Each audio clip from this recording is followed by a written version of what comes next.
Velocity here at the Universal Orlando Resort. Once again, this week, my one day off in a while. And today I'm going to spend it at this awesome park. We're hanging out with one of my friends that you've seen in one of our videos before. My friend Cliff, visiting from California. So I'm going to meet up with him, and well, he hasn't been to this park since he was a kid, apparently. He was there yesterday, but I'm sure he's going to be all amazed by everything. So I love seeing people like that in videos because, well, you know, I go here a lot now, as you know now if you've seen the last Universal vlog. So here we are walking through City Walk.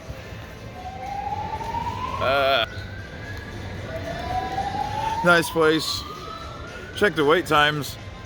Everything seems pretty short except for the usual suspects, Gringotts and Hagrids, you know. So yeah, gonna go over to Universal first. I usually just go straight to Islands. Would you like to visit the Whopper Bar? History was made in 2009 with the world's first Whopper Bar. Yeah. This restaurant behind me, NBC Sports Bar and Grill. Oh my God, delicious burgers there. You can't go wrong with any of the restaurants here. At City Walk, the fancy restaurants, they're all worth the money. Trust me, I've only been to a few of them, but I hear good things about the ones that I haven't been to. And just look at the views that you get.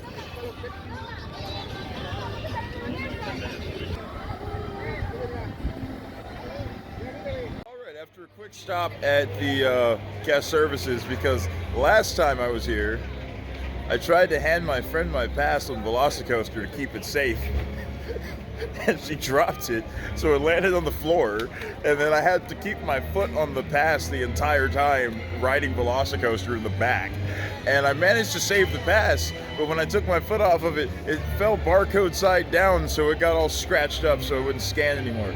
So now I have a new pass, and I'm about to head into Universal to go find my friends. What a sight to behold, the main drag, and it's not overcrowded. One of the benefits of having one of the world's greatest theme parks as your home park, you can come on a day where there's this, it looks like a park that no one wants to visit because no one's here, but everyone wants to come here. They just don't, they don't want to come at this time of the year. Or, I mean, today is Tuesday, so there's that. There's Minion Mayhem.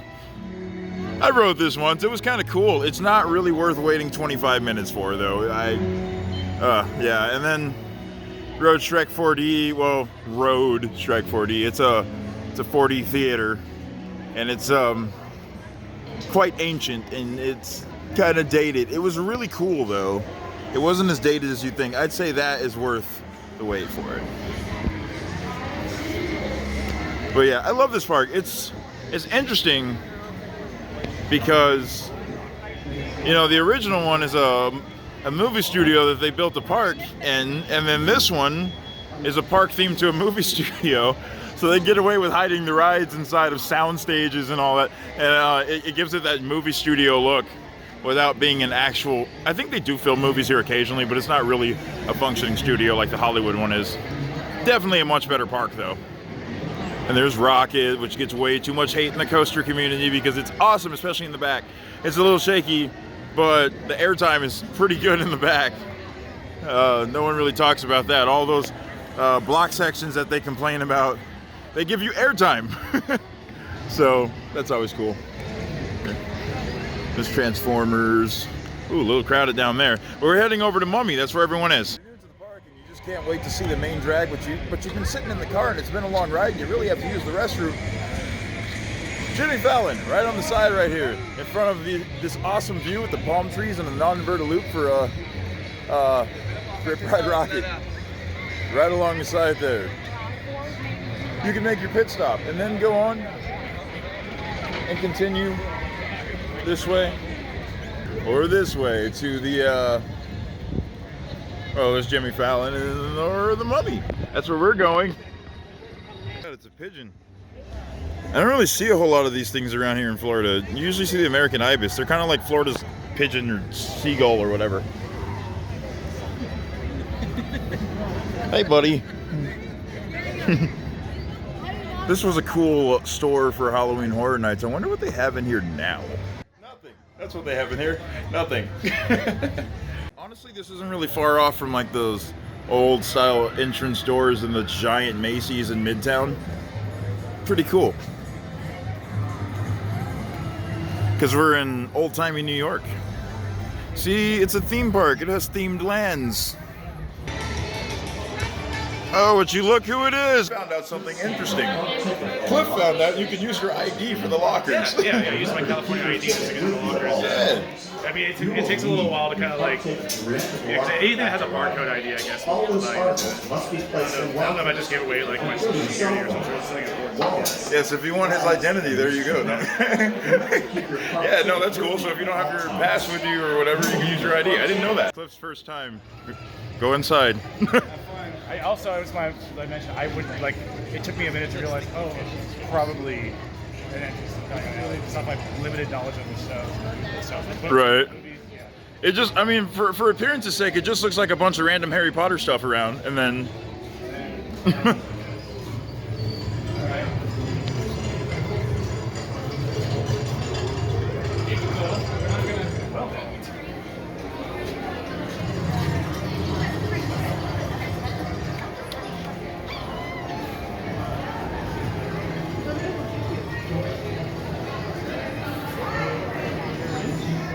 Huh?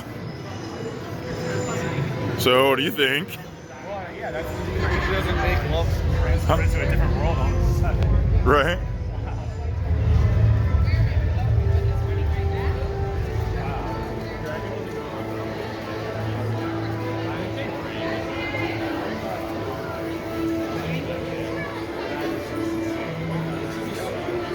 It's a beautiful day in Diagon Alley. The wizards are running around.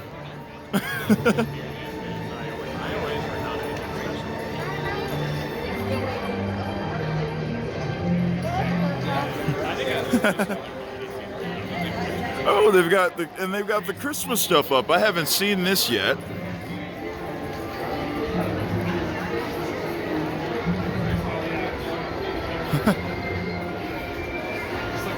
Says something. He was speechless a minute ago. I needed a moment to think about it.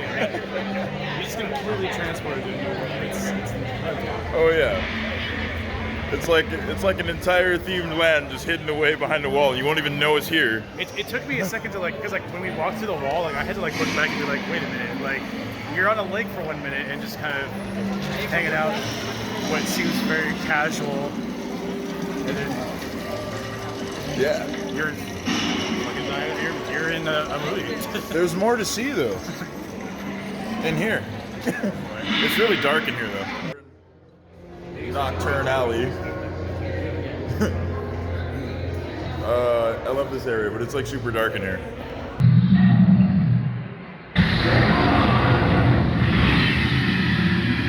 Wow, that was warm. Time for Gringotts.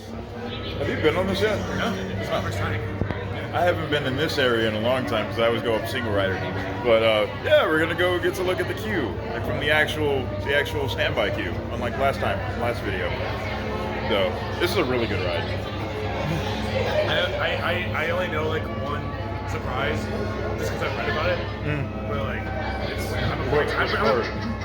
just the track like technology at one point. I know about that. But, like as far as like what that experience is like, I'm a blank slate right now. That's the best way to go into this park because I didn't know anything about all these rides either the first time, and I was amazed the whole time. I didn't know anything about Forbidden Journey when I first rode it at Hollywood, and like that blew me away. Yeah. Just being on a claw and just flipped around like. Oh yeah. Yeah. The moment I heard, oh, you get to ride on a cougar arm, I was like, yes. Right. The beautiful interior of the Gringotts Bank with chandeliers and animatronics.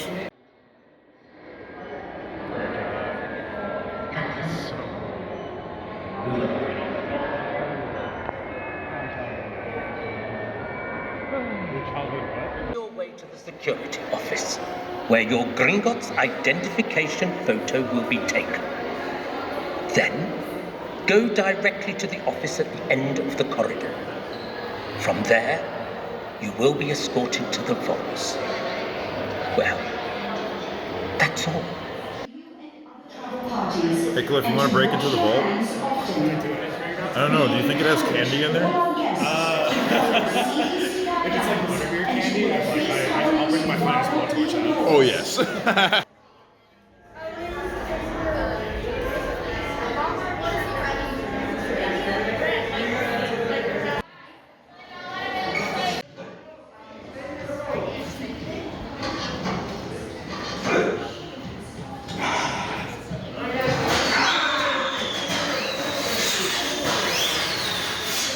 What was that? The Weasley's Wildfire Whiz-Bangs. Fireworks from my brother's friend George. George, what are you doing here? This is my office, Mordak. The question is, what are you doing here? I was about to show our new clients the vault. I was just getting the keys. Well, I moved them. All you have to do is ask. Accio keys.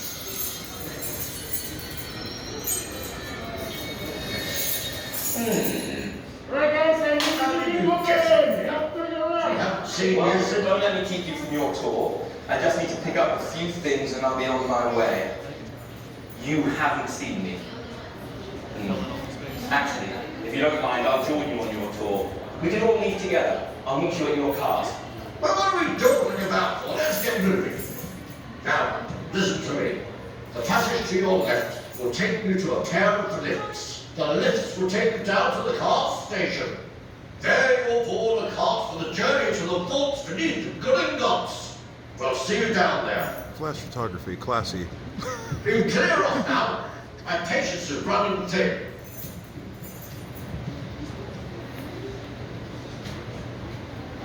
I suppose I could have just walked further at this point. First pre-show, I like how these rides, the queue lines themselves are an attraction that's worth visiting, all on its own, and then you get a ride at the end. So we have the second one behind us. So we get to take the elevator. Oh my God, it's 8 Mile. Eminem's in here. Oh my God, I can't wait to get his autograph.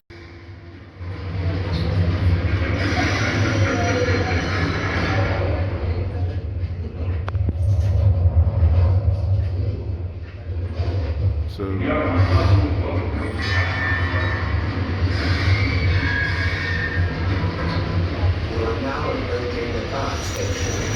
don't look at the walls, which is like a dead giveaway that you can't see it, then it looks like, it feels like you're actually in an elevator if you don't stare at the, and notice that, Look at the walls, I can see this. yeah. But it's really cool if you just look up at the ceiling. So now we're going through this dark hallway.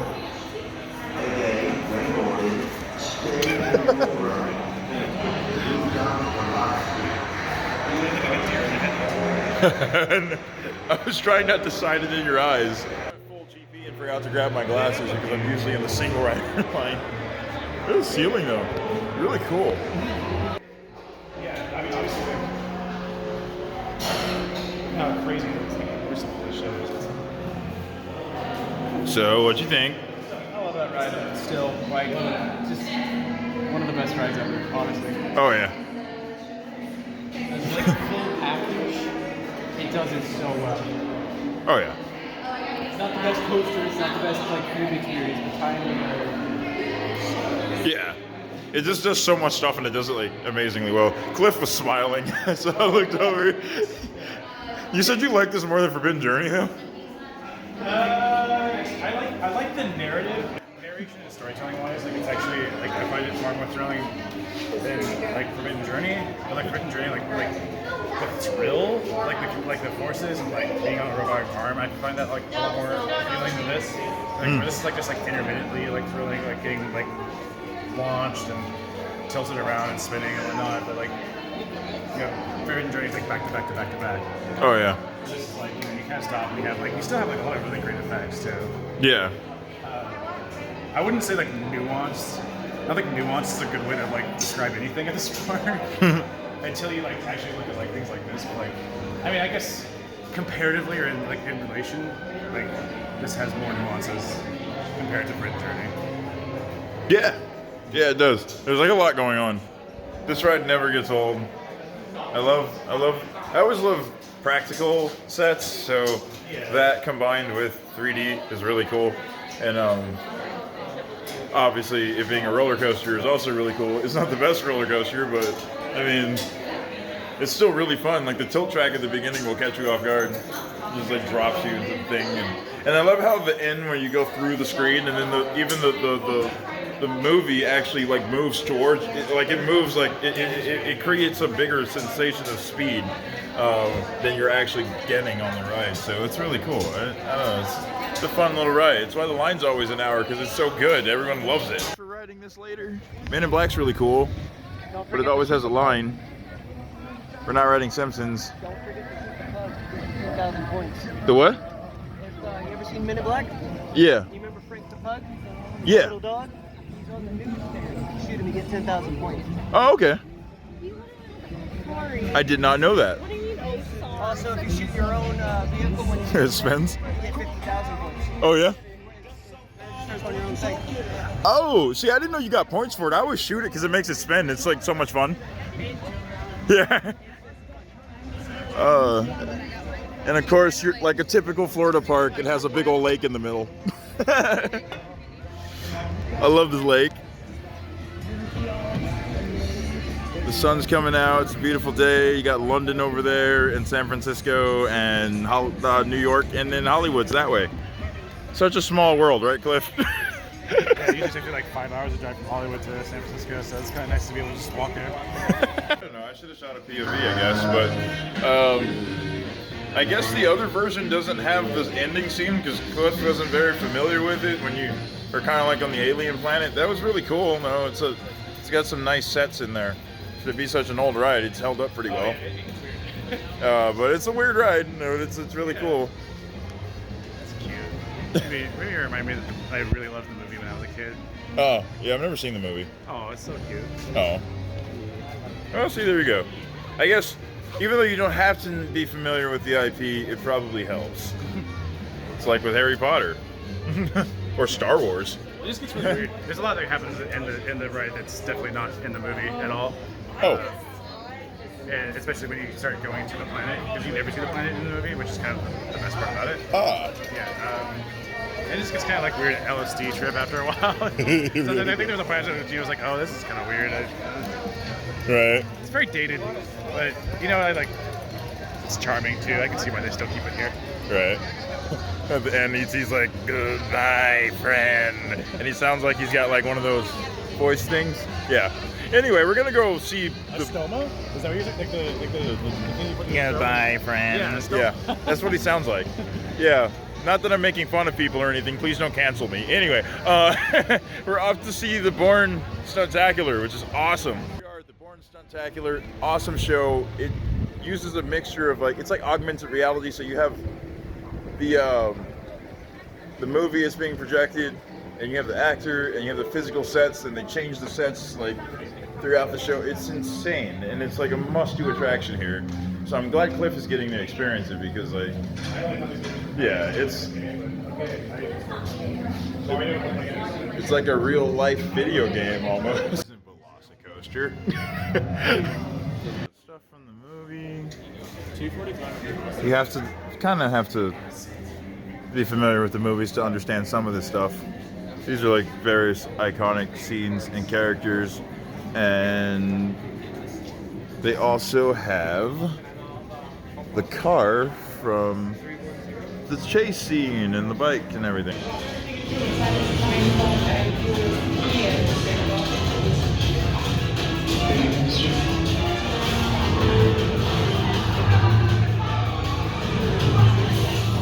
These movies were absolutely incredible back in the day. Like, a lot of the stunts were actual, physically done and not CGI. Please stand by for your Questore Alliance Group Homeland Security Legal Liaison, Nicolette Parsons. Thank you for agreeing to join this unique situation analysis team. Frankly, no, strike that. I need your help. As some of you may know, I was once an operative for the CIA, who along with the FBI are now clients.